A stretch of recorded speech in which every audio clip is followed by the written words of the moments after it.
Welcome to Chapter 10 for AP Economics Structured Independent Study. Chapter 10 is all about labor in all aspects. Let's get started. Here's a brief overview of the topics that we'll be covering in this chapter on labor. The first thing we'll do is take a look at some facts with regard to the labor force here in the United States, as well as touch upon some facts about the labor force globally. Then we'll look at the specific role that labor plays in our economic system. And we'll look at how skills and wages relate to the types of labor. We'll also provide you with a little bit of historical background on organized labor, what its purpose is, and where it stands today in our economic system. And then we'll also cover trends coming up in labor.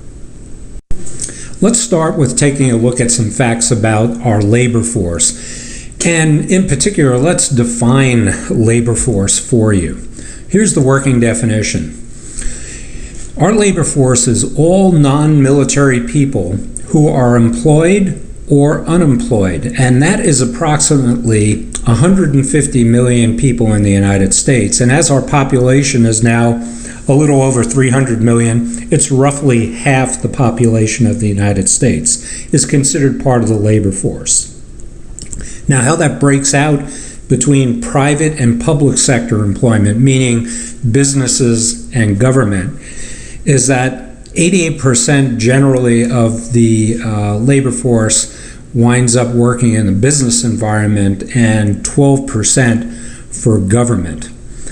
A little bit more on the government aspects of this, and a lot of times this comes as a surprise to some people because there's a little bit of a misunderstanding about it, thinking that so many people work for the federal government. That's not the case. When you really stop to think about it, how many people are employed by local governments in jobs such as local police forces, maintenance crews and facilities for roads and that type of thing, as well as the firefighting capabilities and so forth. You can begin to understand why the majority of the governmental employment falls into the local government public sector category. This next fact about our labor force should not be a surprise based upon what we've learned already.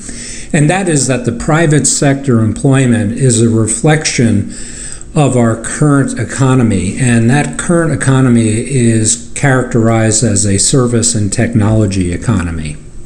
And as you see here, the majority of the labor force is in the service and technology fields.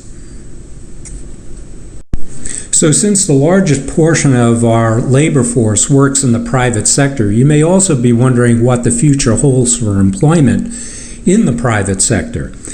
And the statistics that I'm going to show you here in a second come from the federal government's Bureau of Labor Statistics, and it's quite interesting. 7 of the 10 occupations that are projected to grow the fastest are healthcare related, and 3 are computer related. Now, there's a sub-story, if you will, to this information. All of these occupations require advanced education and advanced skills development.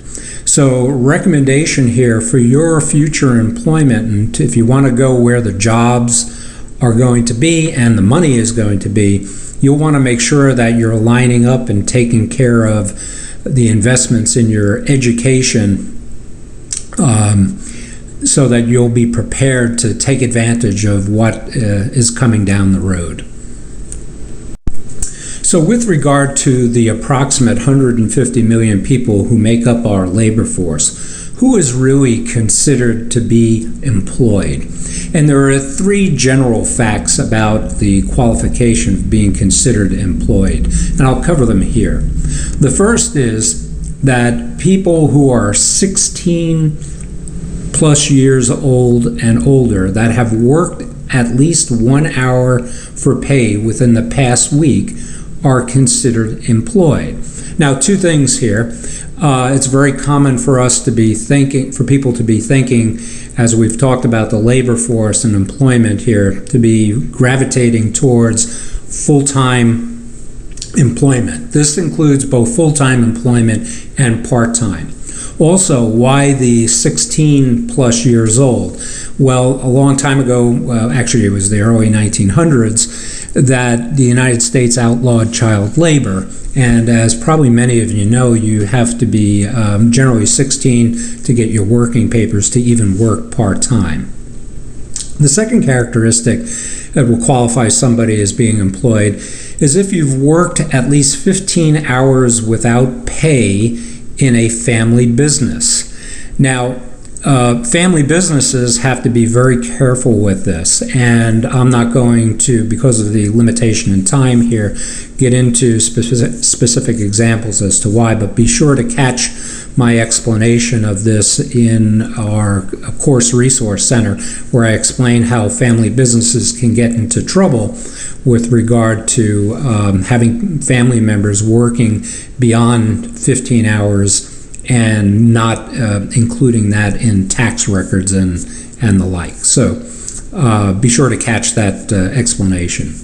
A third qualifier is that if you have held jobs but did not work due to illness, vacations, or disputes with your employer. These three qualifications are generally used to consider as to whether somebody is employed.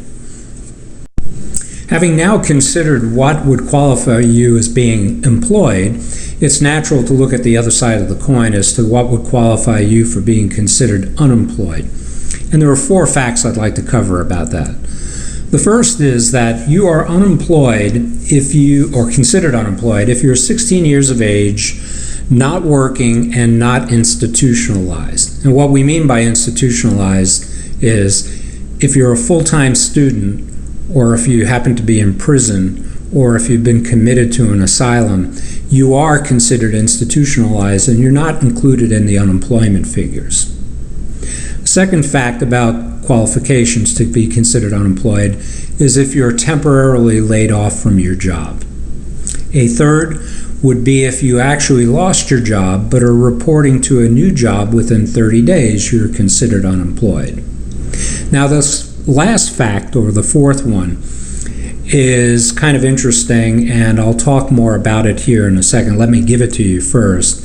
Is that you're considered unemployed if you're not working but have looked for jobs within the last 4 weeks.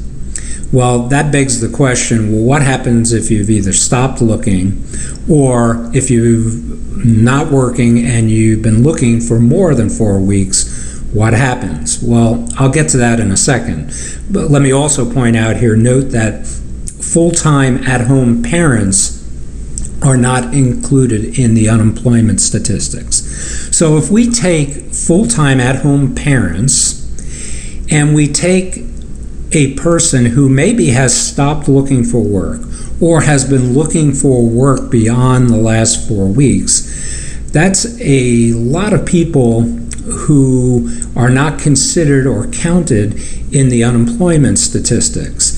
And that has been going on by the federal government for a long time and has led to an ongoing raging debate over what the unemployment rate in the country really tells us. You'll hear many people say that, let's say if it's at 7% unemployment, that the real unemployment rate is higher than that. And in some cases, people tell you much higher than that, because if you really look at the available workers in the workforce, when you're not counting at-home parents and you're not counting these people who have stopped looking for work or have looked for work beyond the 4-week threshold, that the unemployment aspect of the labor force is really much higher than what the federal government reports on. And that is true. I will be discussing various proposals that are constantly brought up for rethinking the unemployment rate and providing a truer picture in some conversations that we'll have in the Course Resource Center. So don't miss that if you can. A few moments ago, I talked about the importance of education and skills development in being able to pursue where the majority of the job growth is going to be in the future. Well, education and skills development also plays a significant role in staying employed in general. And here are some statistics from, again, the federal government's Bureau of Labor Statistics. We have data now going back 75 to 80, almost 90 years, that clearly shows a trend here, that the higher the education level, the lower the employment rate. And there's really no secret for this, or behind this. It simply translates as follows. The more knowledgeable you are as a worker and the greater the amount of skills that you have, the more valuable you are to a business. So if you do not have a lot of knowledge and do not have a broad skill set or a particularly applicable skill set, you're going to be more expendable to businesses. So here you can see that over time it's been pretty consistent that people with less than a high school diploma experience higher rates of unemployment than certainly people with a college degree and higher. Something to keep in mind. Before I move on to defining the types of labor, I want to summarize comments on the labor force by pointing out four general characteristics of the force.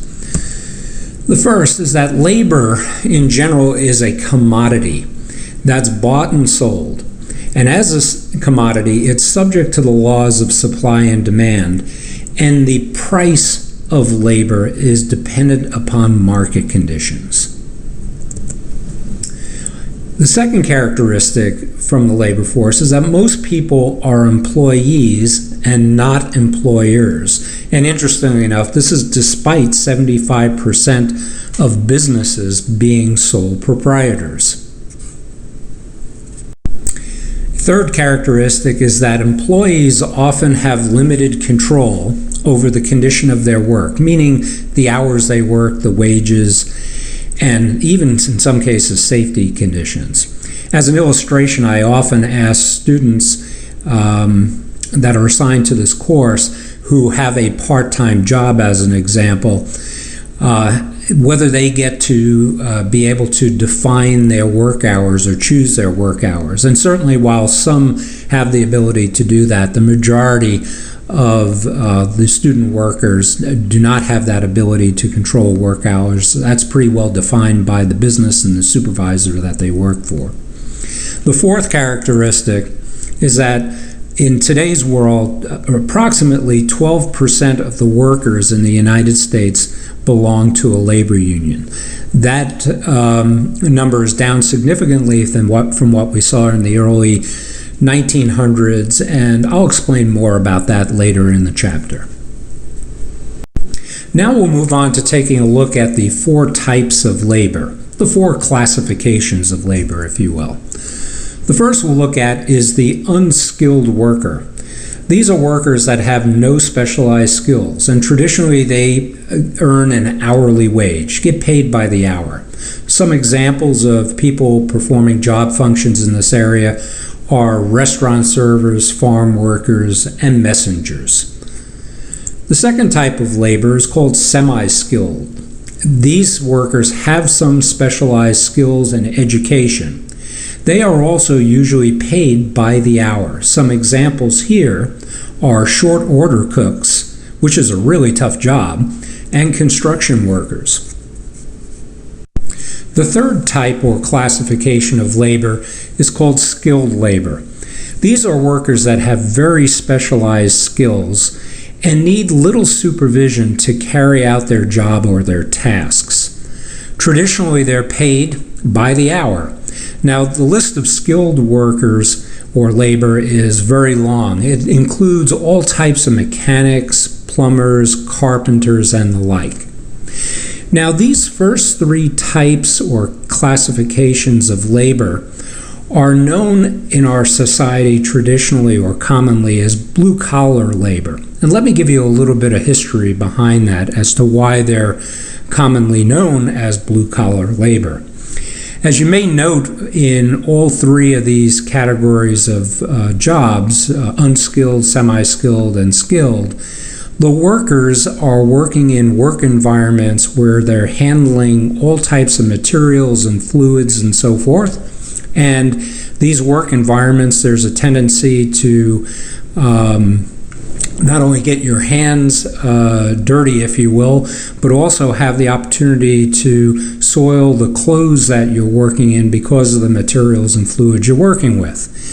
And a long time ago, there was a move towards trying to minimize the amount of cost associated with the clothing in this type of environment, because as it would get soiled, it would have to be replaced very often. So the search went underway to find the most durable type of clothing that could stand up well in these types of work environments, but at the same time that was cost effective, meaning at a low price, that it could be replaced easily over time as the materials would either wear or become soiled to the point where they couldn't be cleaned anymore.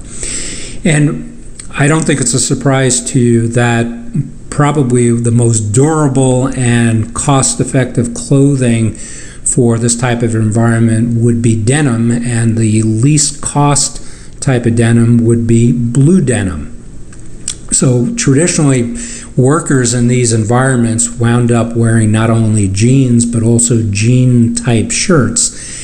And that's where the term comes from, blue collar. It's in reference to the blue denim material used as clothing for these types of work environments. Now, unfortunately, and I'm not sure about exactly where and how this occurred over time in our society, it's unfortunate that blue collar, the term, has also wound up having some negative connotations to it. For example, meaning lesser jobs, and nothing can be further from the truth. I know personally people who are mechanics and finish carpenters and so forth that are artists in their own right, that produce products that are magnificent, and their income levels, based upon the quality and type of work that they do, command very high prices for their work.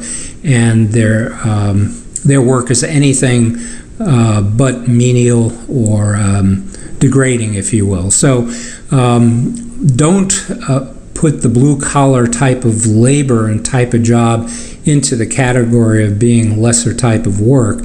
That's not the case, and it's unfortunate that that term has started to have some of that connotation in our society. The fourth type or classification of labor is called professional labor. Workers in this environment have advanced skills and education. They're usually called white-collar workers and traditionally are paid an annual salary. I want to talk about the annual salary, but before I do, I want to also talk about the term white-collar. This term, similar to the term blue-collar, is related to the type of attire or clothes that are worn in the work environment. In professional work, the work is traditionally done in environments that are office-related, in buildings as an example, and usually no materials are handled or fluids, so the likelihood of workers getting their clothes soiled or dirty in any way is remote. A long time ago, traditionally in this type of work environment, men were expected to come to work in a suit and tie. And the shirts that were the least expensive and also easiest to access at the time were white, and that's where the term comes from, white collar. Now, in today's world, the white collar term really doesn't apply anymore, because if we look around in professional environments, for example, I use the example of if I was standing on a street corner in Chicago or New York looking during rush hour when people were getting to work in the morning, And I'm looking at people going to work in banks and brokerage companies, advertising firms, law firms, and the like, which are traditional places where professional laborers work. I would not see very many men going to work in suits anymore, number one. They may have a sport jacket on and so forth, and certainly not all in white shirts. Today there's a lot of color involved with that. They do have collared shirts on, but they're certainly not necessarily white. So this is an old term to describe this type of work, and it really doesn't hold that well anymore, but sometimes people still refer to it as white collar type of profession. Now let me come to the paid and annual salary. Usually when you're in a professional job, the company or firm you're working for will give you an annual salary, a total amount that they'll pay you for a year's work. But be very careful with that. That salary comes with an expectation. And here's the best way to describe the expectation: that you will do whatever it takes, for however long it takes, to get the job that you've been assigned done. Now, that may mean working an awful lot of hours. And quite frankly, when you look at the amount of time professional workers traditionally put into their job, and you were to divide their salary along the lines of pay per hour, you'll find very often that a professional worker's income matches up in many cases very closely on an hourly basis to what skilled workers that we just looked at before get paid. So although it's an annual sum, when you look at it on an hourly basis, there's a lot of similarities. I'd like to move on now to take a look at 4 general facts about labor supply and demand in a competitive employment market. And here's the first fact that I'd like to point out. Workers are usually paid according to how much revenue they produce for the firm that they're working for. And it's all based upon productivity, the value of your output. This second fact about labor supply and demand in a competitive market will probably make a lot of sense to you based upon what we've learned about supply and demand in general. And that is when employers offer higher wage rates or salaries for particular types of jobs, that will attract a lot of people or a lot of labor that would be interested in the jobs. And this is usually the case in the overwhelming majority of the situations. However, like a lot of things in life, sometimes you see exceptions, and usually the exceptions are very interesting.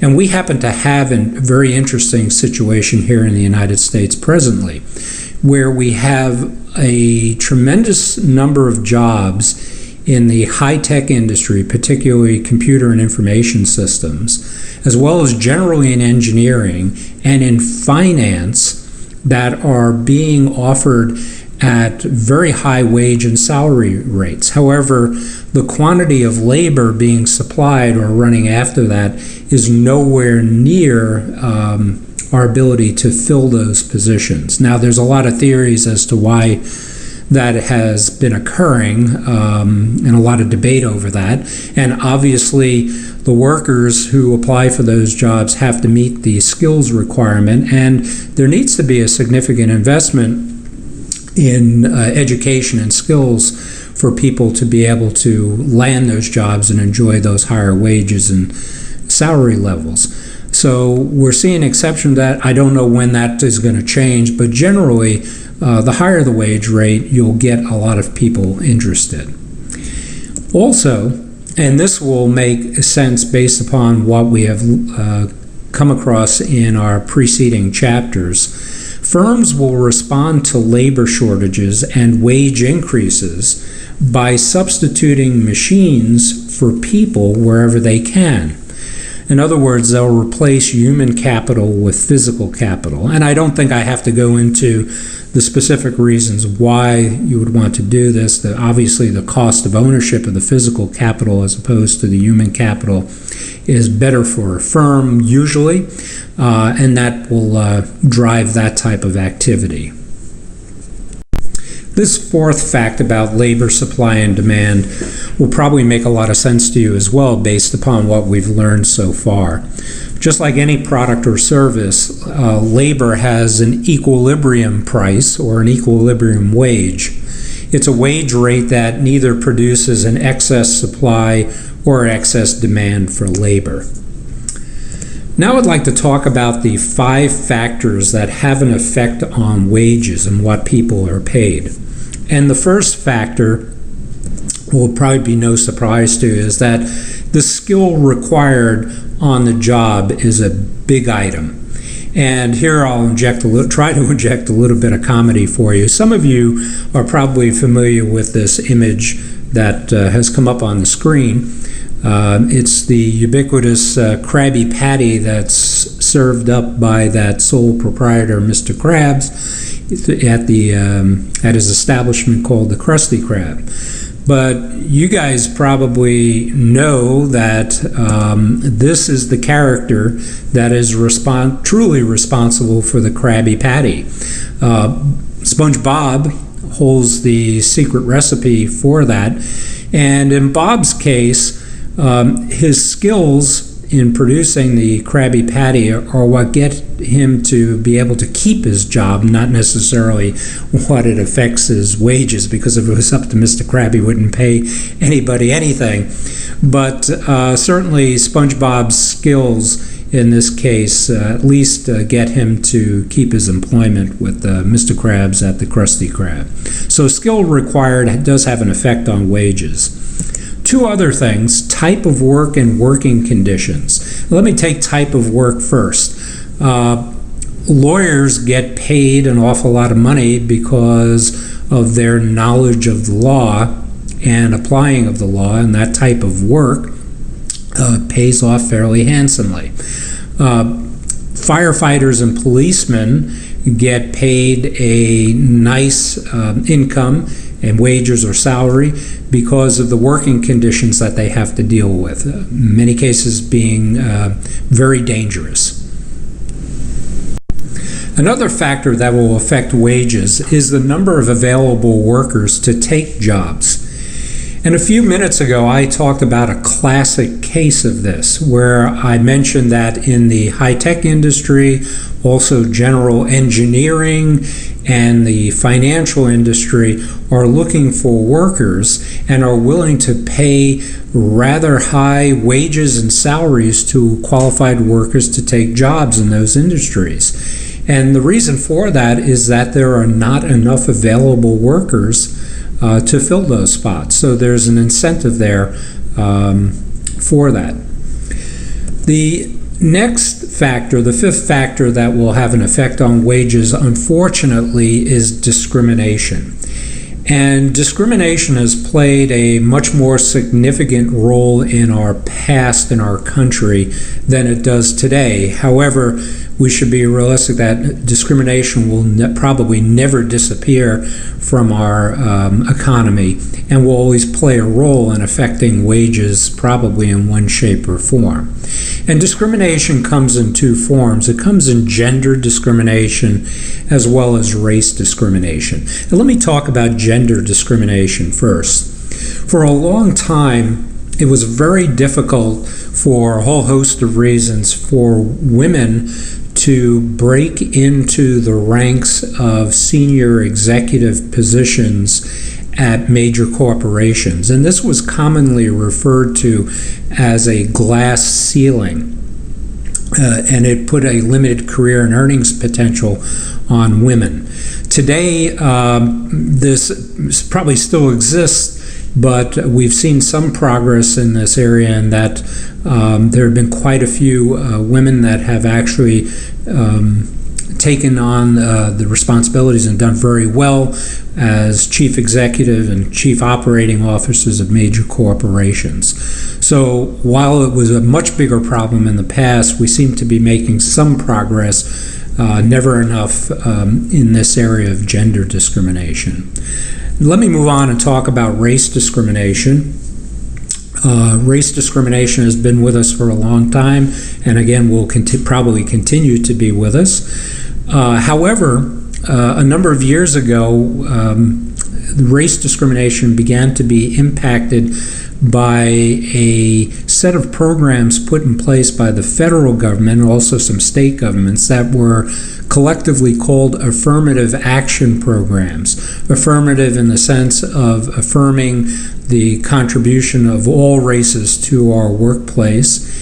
And they were put in place, these programs, to encourage equal opportunity across all races. And let me give you an example of one of these programs. The federal government put in place a requirement for businesses that if you were going to do business with the federal government as a contractor, that your workforce in your business would have to adequately represent the racial complexity and makeup of the United States population. And if it didn't, you wouldn't be able to do business with the government. And that wound up being a pretty big incentive for businesses to reduce the amount of race discrimination if they were engaging in it, because there are some businesses, as an example, that the only reason they're in business is to do business with the government. So they didn't have much choice, but it permeated throughout our society as being the right thing to do, and has helped us make a lot of progress in this area. Before we talk about organized labor, I want to spend a few minutes talking about the labor market that all of you will be facing for most of your lifetime.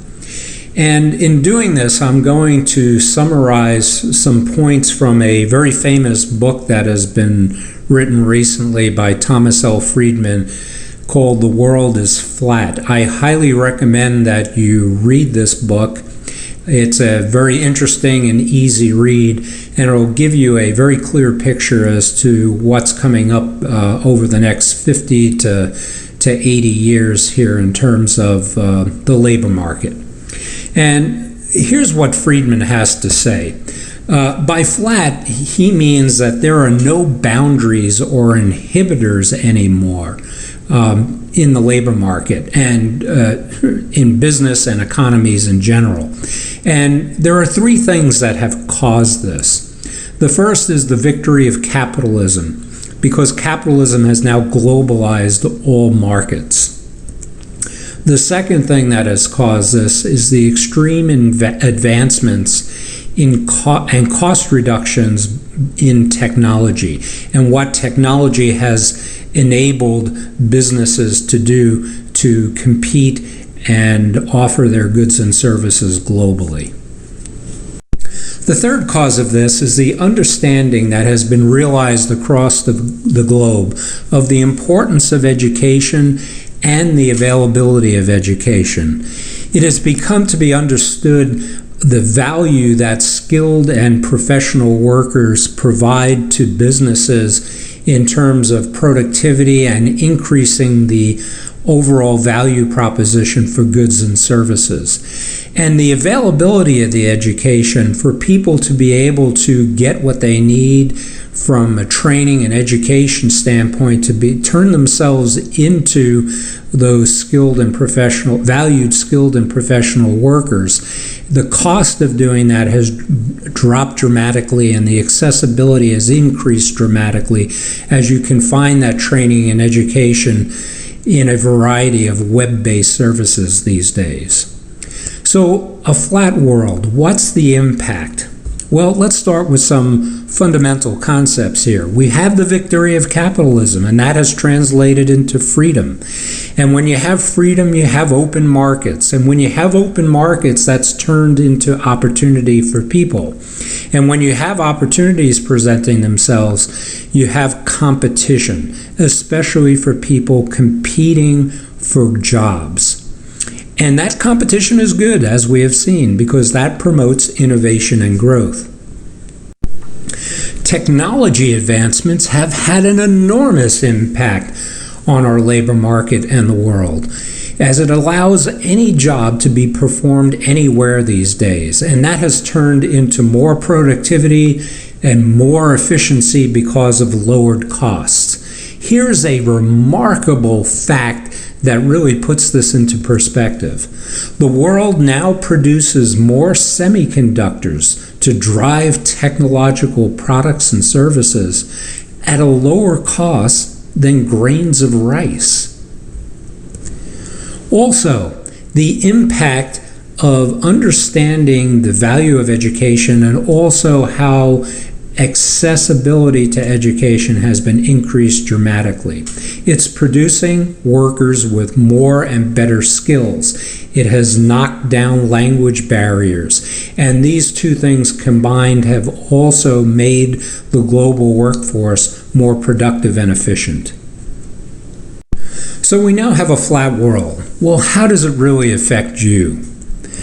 Well, Thomas Friedman recommends that you better get flat or you'll wind up getting flattened. Specifically, the victory of capitalism has provided great opportunities for you. Great employment and business ownership opportunities. Economic freedom is increasing day by day. Technology, integral part of our lives, personally and professionally. You must acquire it, understand it, and actively use it. Friedman is also quoted in his book as saying, "Get educated or die." A few moments ago, I talked about how we've reached a new level of understanding across the globe in the value of education and also the accessibility to it. With more education being available to more people, there will be more competition for jobs, and in those jobs, the requirement will be for higher skills, and better performances from workers will be expected. In fact, Friedman goes on to talk and show how you will be competing with people for jobs, other people for jobs, literally across the globe. And when you're going to do this, you need to consider these facts. First, think about the countries with the most educated people and college graduates. China leads the way with 3.3 million people, India with 3.1, and the United States is a distant third with only approximately 1.3 million. The question will be, are you ready to compete with these people and these other countries? Also, consider this. Many of you may not know that the generally accepted international language of business, in other words, what language most businesses conducted in around the world, is English. And the countries with the most English-speaking people, again, are China is first, India second, and the United States actually a distant third. I would also like to take a moment to dispel some popular myths about your labor market. And here's the first one, or the first myth, if you will, that the United States is the leader in outsourcing. And what is outsourcing? It's moving a job function out of a firm or business or a country to take advantage of lower costs. In other words, achieve a comparative advantage. A couple of facts about outsourcing and this popular myth. First, it's true that outsourcing is here to stay.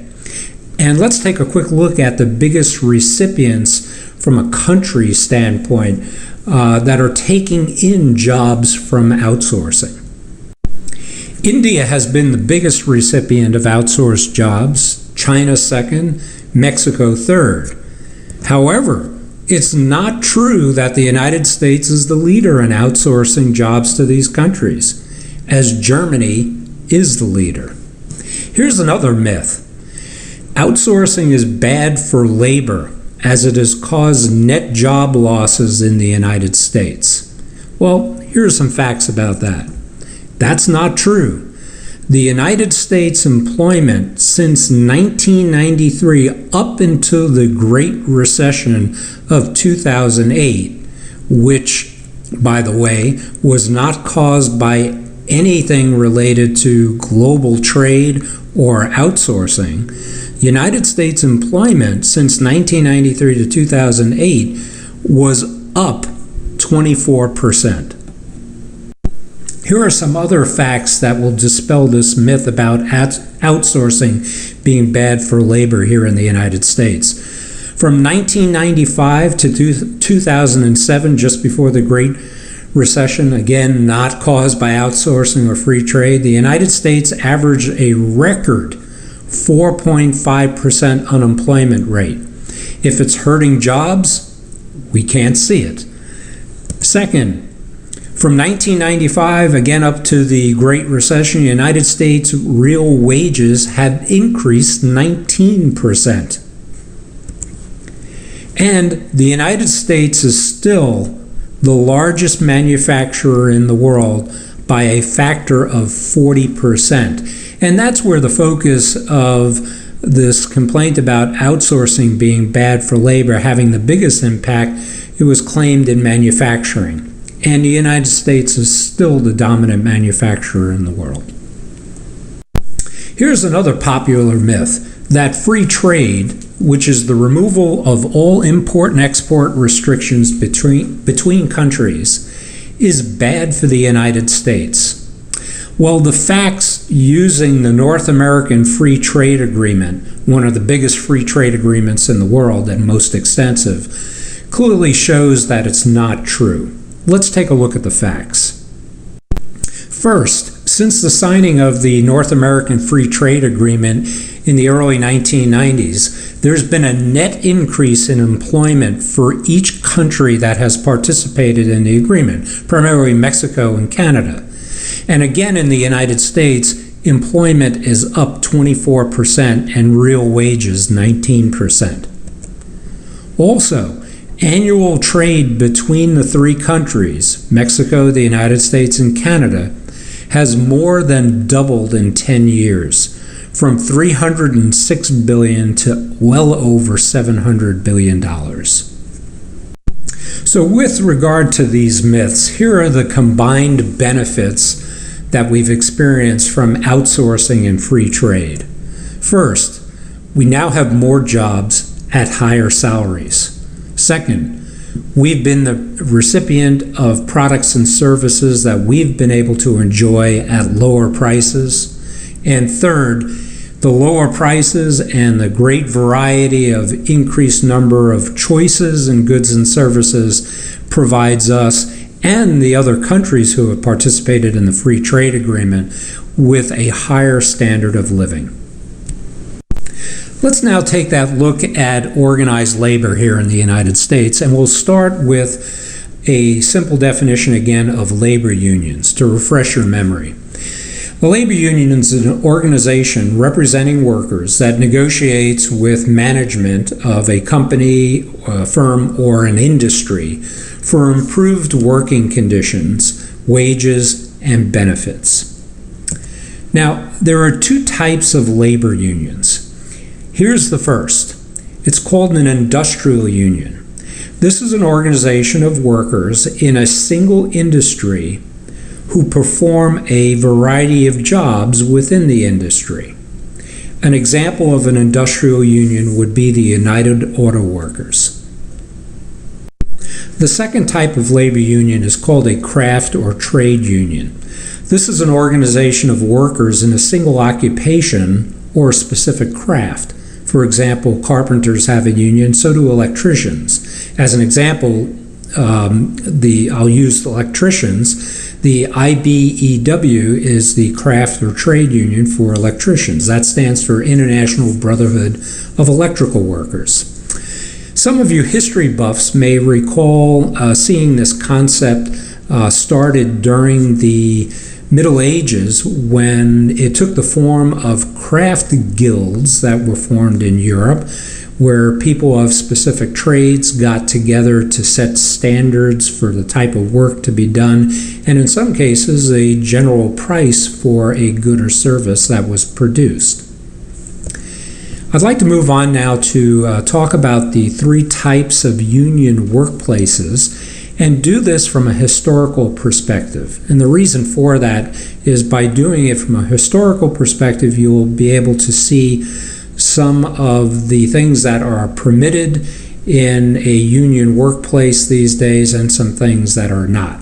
And let me start with one particular type of workplace, union workplace, that is not any longer permitted to exist, and that's a closed shop. It used to be that companies would only hire union workers, and this wound up working to a disadvantage of some people being excluded from certain labor markets, and our federal and state governments over time have moved to open up the workplace by putting in place right to work laws that prohibit companies from excluding workers and only hiring union workers in an effort to keep labor harmony in their businesses. Here's the second type of union workplace that I'd like to talk about, and we see this type of workplace far less often than we see the third type of union workplace, which I'll talk about in a minute. We still see some union shops around where companies will actually hire non-union workers and strongly encourage them to sign up with the union. What the company is trying to do here is to ensure workplace harmony and labor harmony. So here's the third type, which is the most common type of union workplace. It's called an agency shop.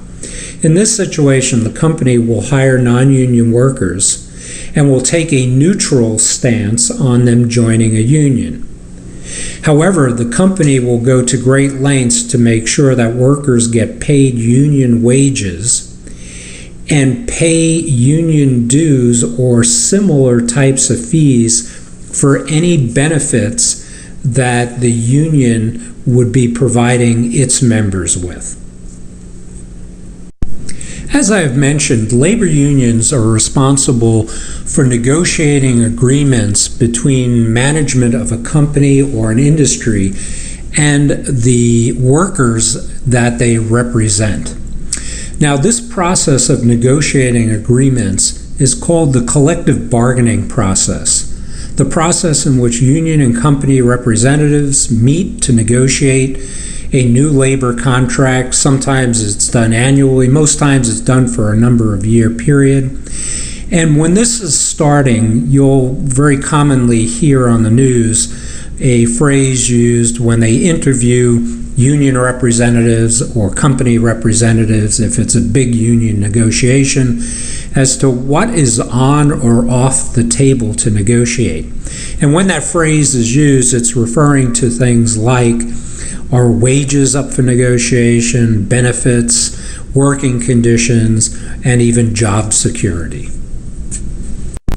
Now, there are times when the management of the corporation or an industry and the labor leaders are not able to reach an agreement. However, they may reach an agreement to use a process to help them along, which is called mediation. This is when a neutral third party is brought into the negotiations to try to help find a solution, a common ground, if you will, that both sides will accept. However, the proposals of the mediator are not binding on either side. If you're wondering who might a third person like this be, very commonly it's a lawyer who has experience in labor law and has no particular axe to grind in favor of one side or the other.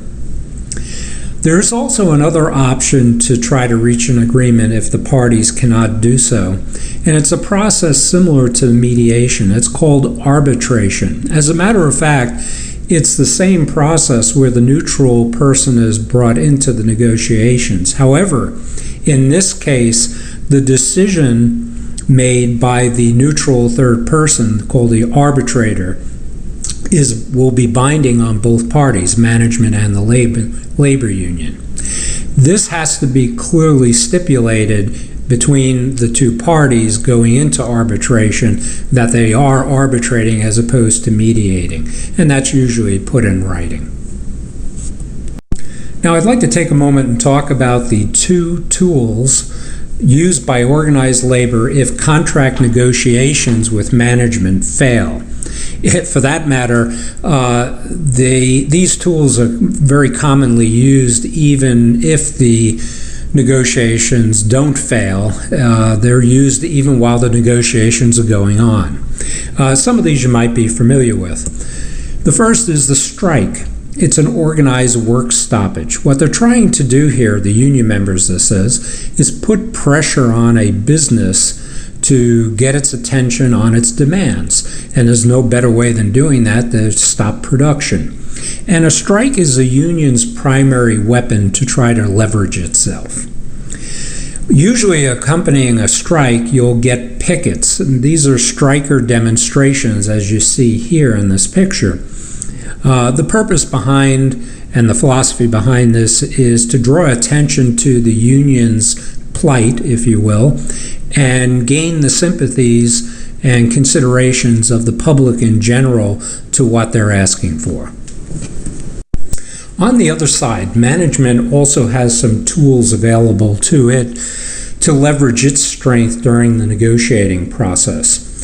And I'm going to talk about 4 anti-union tactics that management has traditionally been able to employ, one of which is now illegal. So why might I be talking about it? Well, just in case you ever get into a supervisory position in an industry or with a firm and think this might be a good idea, at least you've been warned in advance that it's not anymore and you can avoid it. So let's start with the first anti-union tactic and take the one that is now outlawed. It's called a yellow dog contract, and as I mentioned, it's now illegal. What businesses used to do is when they used to hire somebody, they would actually have the employee sign a contract or a letter, in which case it would say that the employee would promise not to join a union, and if they did, it would be grounds for dismissal from their job. The right-to-work laws that exist in most states these days have effectively outlawed the use of yellow dog contracts. The second tactic that's available to management is an injunction. An injunction is a court order that will force workers back to work. And there are 2 reasons why injunctions would be granted to management in various cases.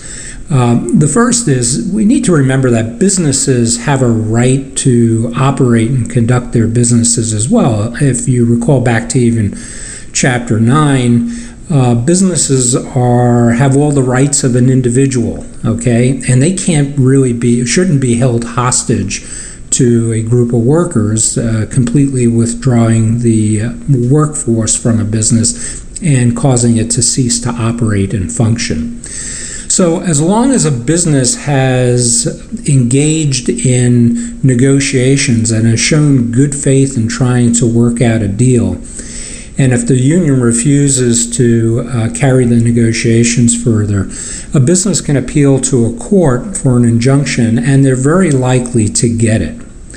So that's the first case where an injunction would be granted. Now, there are cases where there are some businesses that are so critical to a community or to the nation. For example, if you have a company that's a defense contractor, as an example, where the products and services that the company is producing might be so critical, the company will appeal to the court for an injunction to bring workers back to work, and they're very likely to be granted it in that situation as well.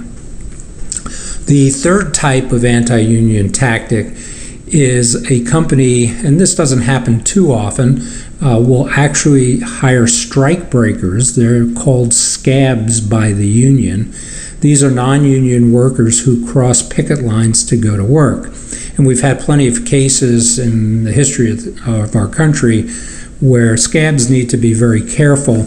There's violence that's erupted where the union has gone after the scabs and actually tried to intimidate them not to cross picket lines and so forth. So this doesn't happen too often, but it does at times. And the last anti-union tactic or influence tool that the management can employ is a lockout. This is a case where the business or industry will close down before a strike can occur, effectively put the workers out of work. And this is only possible in unique types of businesses or industries. I'm going to explain and tell the story of how this is used in the professional sports industry by telling the story of the National Hockey League's first lockout in the Course Resource Center. So don't miss that opportunity to hear that story. It's quite an interesting one.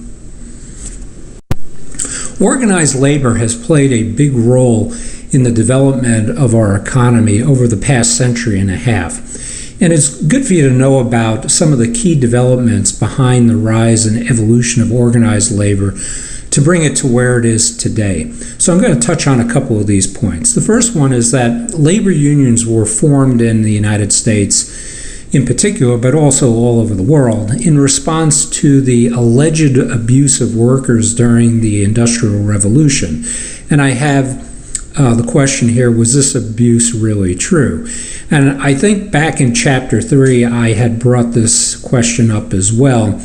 We used to be an agricultural society where people put a lot of long, hard hours into working the fields on farms when this country was created. And during the Industrial Revolution in the 1800s and the advancement of technologies, people fled the farms for the cities to work in factories and industrial environments.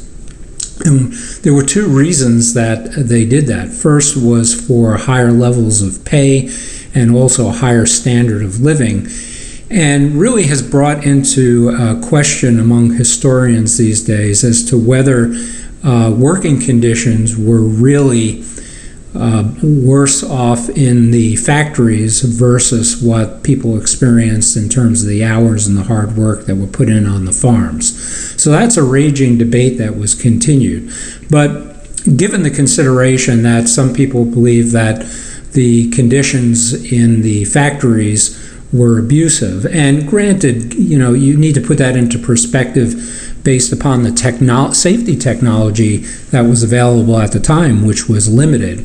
But be that as it may, one of the reasons labor unions came into existence was to appeal to workers to be able to negotiate on their behalf with industrialists to try to improve safety conditions in the workplace. And that was one of the many factors that led to the formation of labor unions.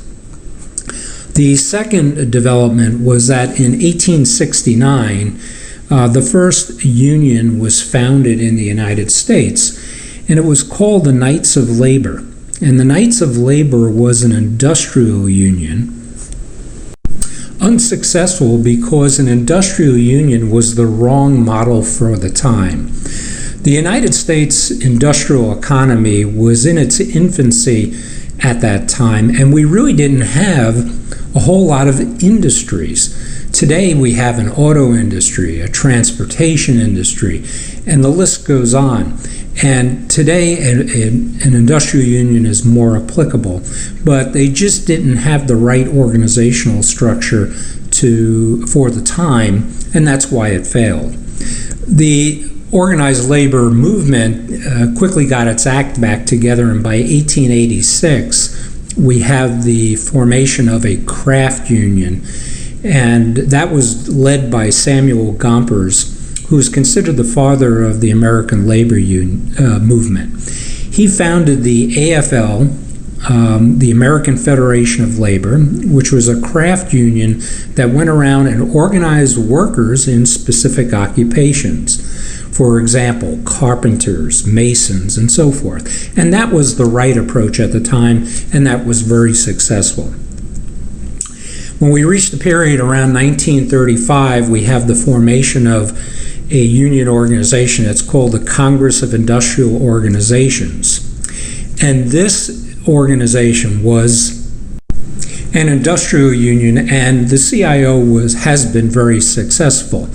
And the reason for that is the timing was right. As I mentioned a couple of moments ago, by the time we reached the mid-1900s, or early 1900s actually, we have had the formation of strong industries in the United States, so the model was a good fit.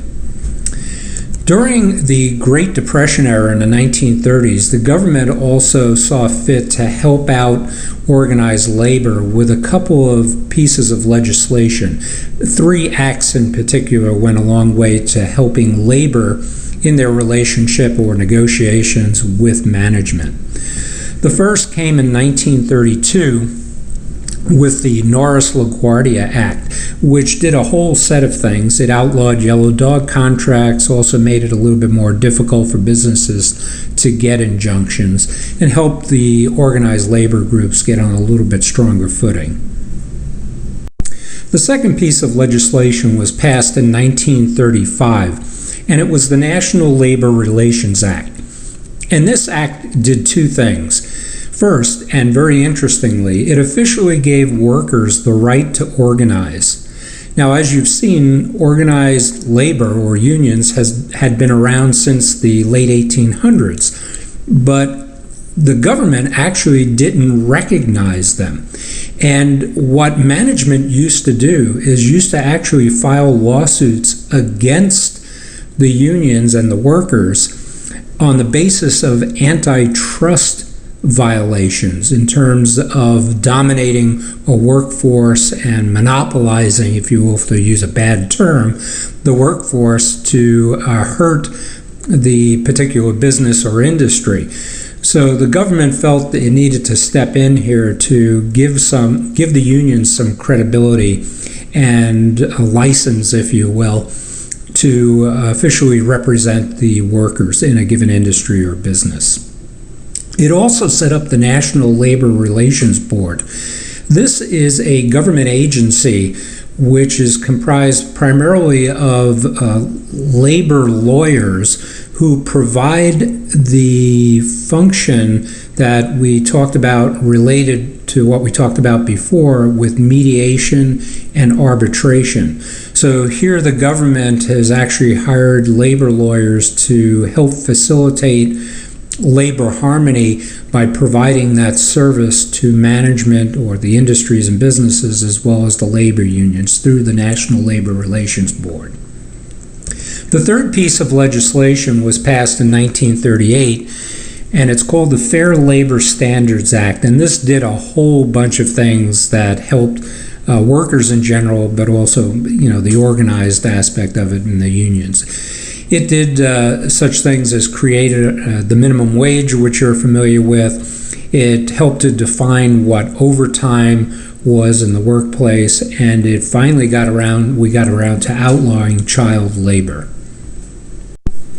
And the last development in the rise of labor from the late 1800s to the mid-1900s was the merging in 1955 of the American Federation of Labor and the Congress of Industrial Organizations.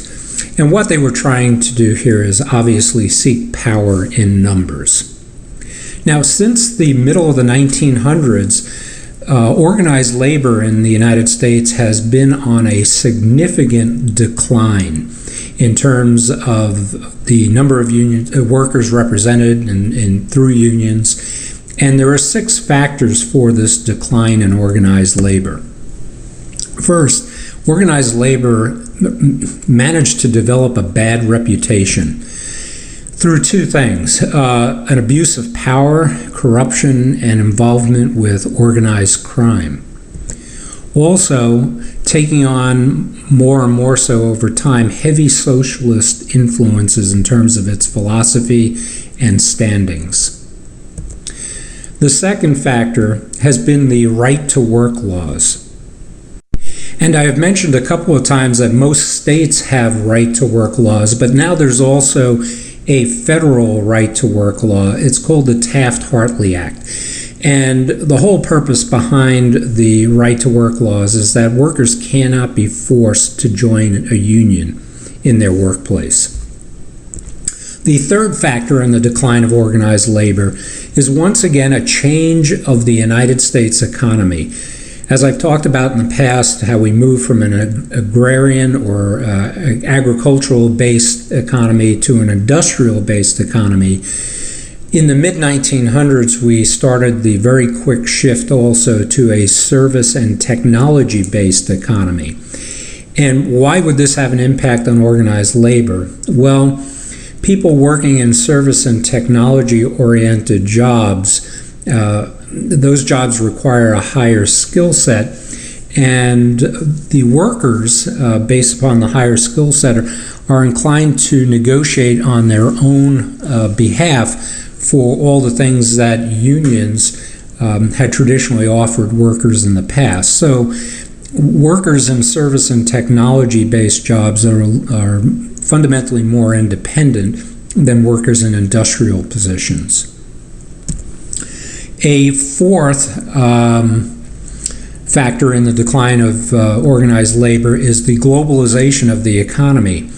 Now with outsourcing, quite frankly, and businesses being conducted all over the world, businesses can seek out the lowest cost of labor to get done what they need to have done for their goods and services.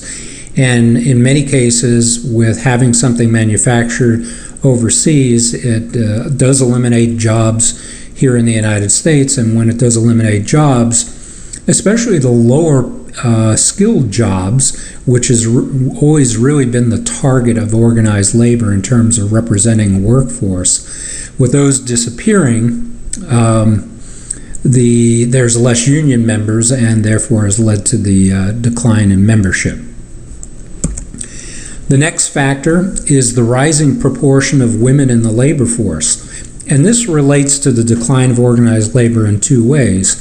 First, in union culture, it had a tendency to be more oriented towards being male-dominated in terms of culture, and that might be somewhat understandable because in the late 1800s and early 1900s, most of the industrial jobs focused on male workers.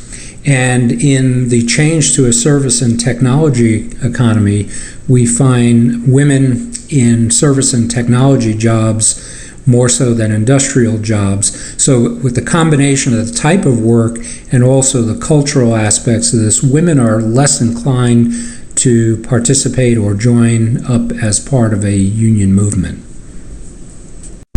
The sixth factor in the decline of organized labor is kind of ironic. As we saw in the early 1900s, the government moved to help organize labor and workers.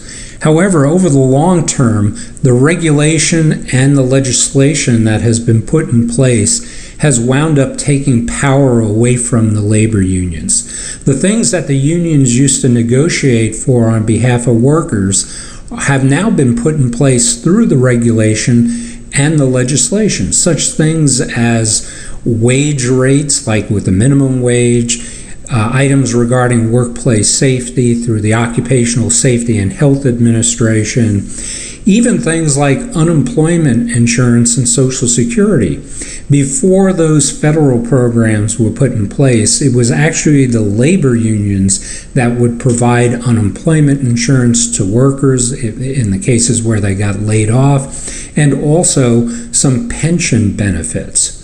So over the long term, it's the government involvement has really worked to the disadvantage of the organized labor.